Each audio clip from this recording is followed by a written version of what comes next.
Hey everyone, welcome to another episode from Ampro Engineering. This is going to be another installment in the lighting series, and I've got a new product in here today. This was purchased from banggood.com. There's a link in the description, and it was advertised as saying it's a direct install for the HGP407 or the Tamiya Bruiser, or really any vehicle that has headlights, side markers, turn signals, taillights, and anything else you'd find on a standard road-going vehicle. I actually didn't open this. For some reason it came open like that, so I don't know what's going on here, but let's take these out and see what we have. So it seems this is by a company called Gallop here in the bottom right. It is making mention here in the bottom left-hand corner, something about four-wheel steering, and I don't know why it's bringing up four-wheel drive and shocks, and I don't, maybe just parts that are available. I suspect it doesn't have to do with this particular set, but we do see 407, so I don't know if that's a coincidental part number, but it seems to have some relation to the HGP 407. All right. Oh, hang on a second. This is interesting. I'm actually quite intrigued here as to what is going on. We do see these extensions here. There are a total of 8 potentially side markers or turn signals, probably turn signals, given their color. And these are on little breakout boards tied into these 2 channels there. And then we have, tell you what, let's read the instructions. I also wanted to note that it does come with this little baggie of clips. These are to hold the lights into the HGP 407 or Tamiya Bruiser or Trailfinder 2 with the Mojave body. I've seen a lot of those cars with these clips, but it's nice to know that they're included anyway. Okay, very quickly, we have a nice layout here, and it seems to be in this particular orientation. So judging by this icon here, we have a right corner lamp, wheel searchlight, dome light switch. All right, I'm gonna just stop with this for a second, and let's just see what happens when we plug this into a receiver. All right, I've got a setup here that we're going to plug everything into for testing. We do have some instructions here, which I've glanced over slightly, but we're still gonna just ignore those for the most part and see what we can do here. Looking here, we have these 2 harnesses. One is going to be steering and one is going to be the throttle. These are going to be jumper leads. On one side we'll plug in a speed control, on the other side we're going to plug in a servo. And here we see that is channel 1, that is channel 2. I do not see any kind of decal or boss here that tells us, unfortunately, so we are going to have to pull in the instructions again. This top one is going to be channel 2, that is throttle, so we'll come get our receiver, unplug that, plug this in, and plug this in. These plugs do not have that little tab that ensures that you're plugging it in the right way, so please make sure that you plug it in with the correct polarity. So that goes in just like that. Unplug the steering servo, same with that. And this will go in.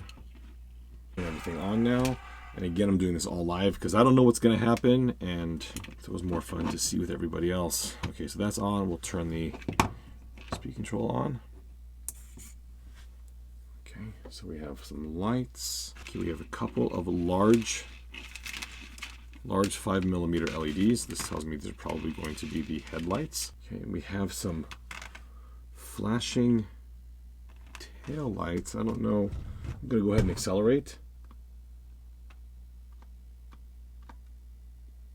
Interesting. So accelerate, they go dim, neutral, which makes sense. They didn't brighten up. Okay, that's good so far. We are seeing that the headlights, or I should say any of the lights, are not brightening as we accelerate. And the taillights are dimming when we accelerate, which makes sense, and brightening when we go back to neutral or revert. Oh, wait a minute. Okay, hope you can see this. We're going to go and accelerate. Okay, go back to neutral. They brighten. And then over a small amount of time, they dim again. That's a nice little feature. So accelerate, neutral, and then dim. Let's hit the brakes. And I'm gonna hold my finger on the brakes. Okay, so far, I love this kit. Now, what I'm not seeing are reverse lights. I do want to see turn signals. Shut the lights off here. So we have, why do we have 4 turn signals?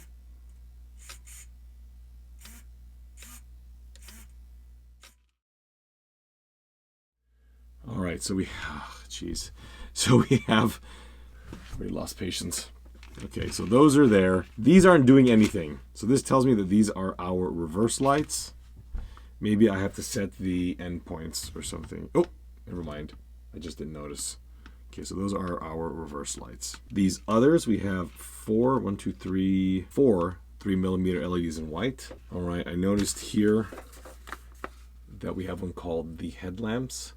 And the headlights were plugged into where it says wheel searchlight. If you plug the headlights in here, then if you accelerate, so it looks like we're never gonna lose that little feature there. These top 5 seem to be labeled as BJD alarm lamp. 2 of those are plugged in and on right now.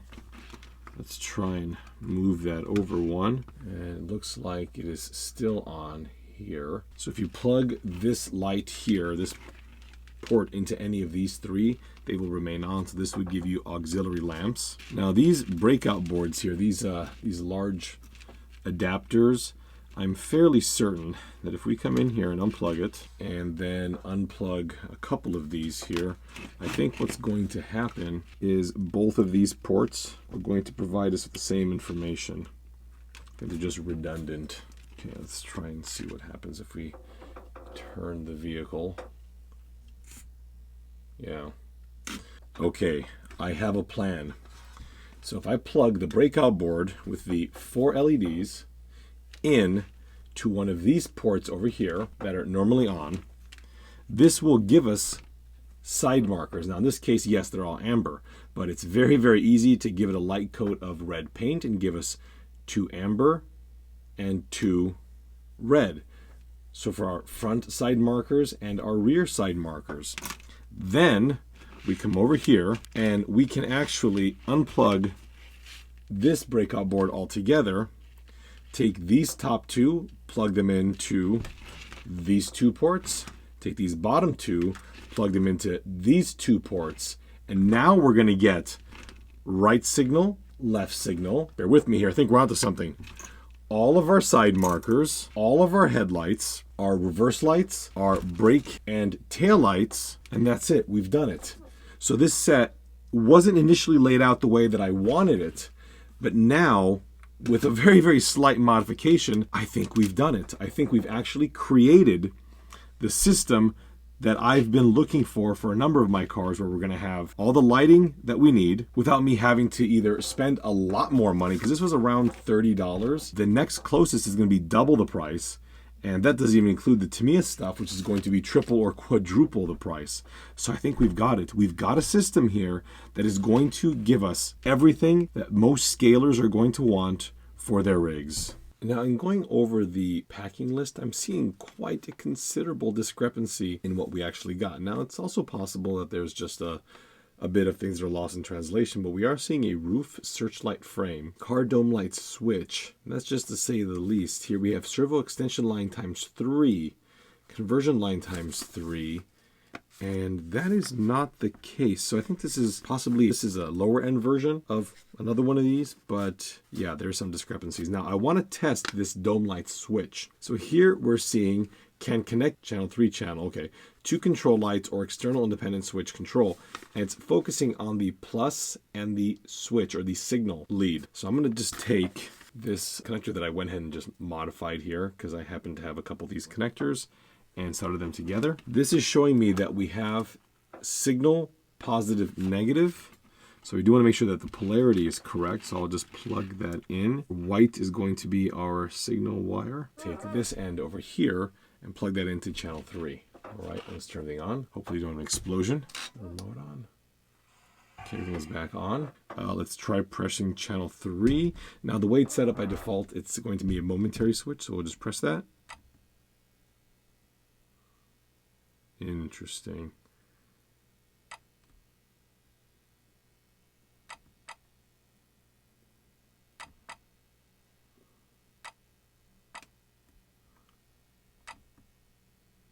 Interesting.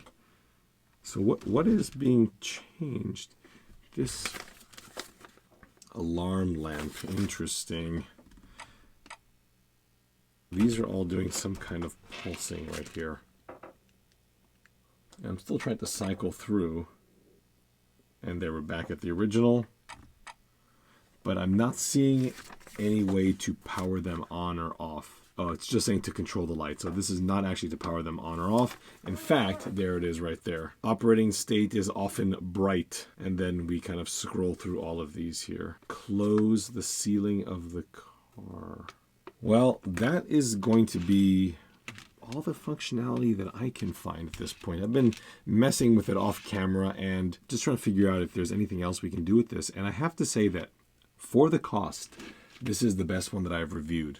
And again, this is in the $30 range. The all-time best I've ever reviewed is, without a doubt, the MyTrick RC unit. That is a completely remarkable setup, but you're looking at double the cost. This one here, with a little modification, again, very simple modification, will provide me with everything that I need anyway to get a proper-looking scale vehicle setup. And I also have to admit that the incredibly long wires are a breath of fresh air. Usually, for some reason, they always have this kind of short wires, at least on the ones that you want to have long. So this is nice to see. Again, there is a link in the description to this kit. When I purchased it, was around $30, $31 or so, and this was from Banggood. And it is advertised for the HGP 407, which very clearly it looks like it will work with. If you do run across any of these other setups, please let me know. You know, I'm always excited to try them out. And I'm even more excited to finally slap this thing into one of the vehicles and have a setup that I don't have to wire myself. So that's always nice. Again, thank you all folks for watching, and we'll see you next time.